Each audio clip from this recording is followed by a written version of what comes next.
Well, in Washington, the president also claiming that he is being targeted, blaming certain media outlets who he says are making it tougher for him to do his job.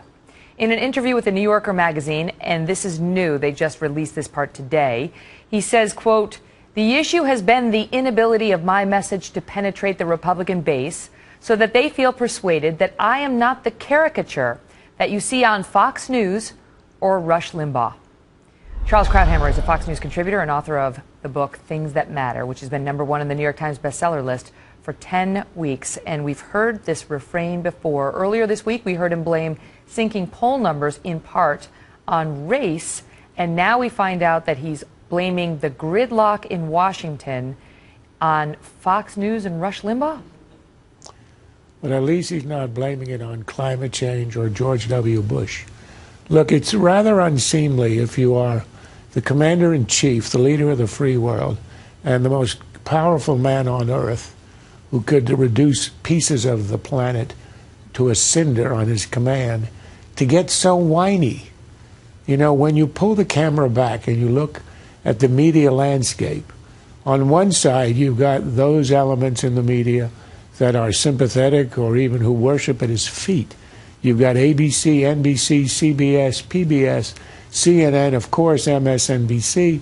You've got Hollywood that's sympathetic. You've got the television entertainment side. I mean, you've got the major newspapers, the Times, the Washington Post.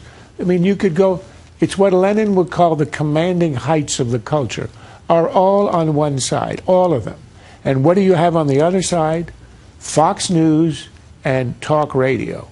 And you've got a president of the United States complaining that that explains the failures of his administration. He talks about how, they're the responsible for gridlock because the Republicans don't want to answer to their hometown constituents who may watch Fox and so on. And there's no accountability in this comment or this, what he identifies as the, quote, problem, Charles, for his own tone that he has set in Washington and his own failure to meet with Republicans and sort of extend the arm, something for which he's been criticized even by moderate Republicans like Olympia Snowe. But it goes way beyond that. This is the best example you can find of Obama's political and ideological self-righteousness. He truly believes that the way he sees the world, as he says it in this little snippet of the interview, is pragmatic, it's rational. All he wants to do is help the folks.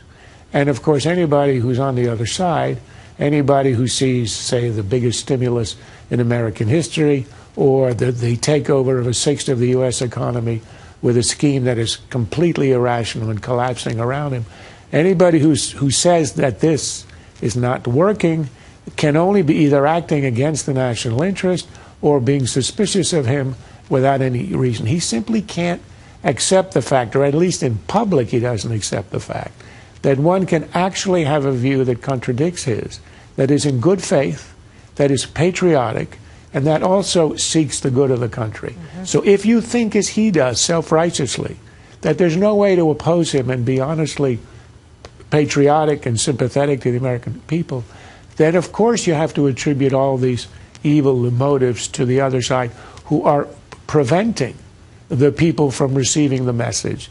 And I think it's a myopia that's rather, it's unbecoming, and in fact it often becomes repulsive. It's a refusal to give respect to the other side.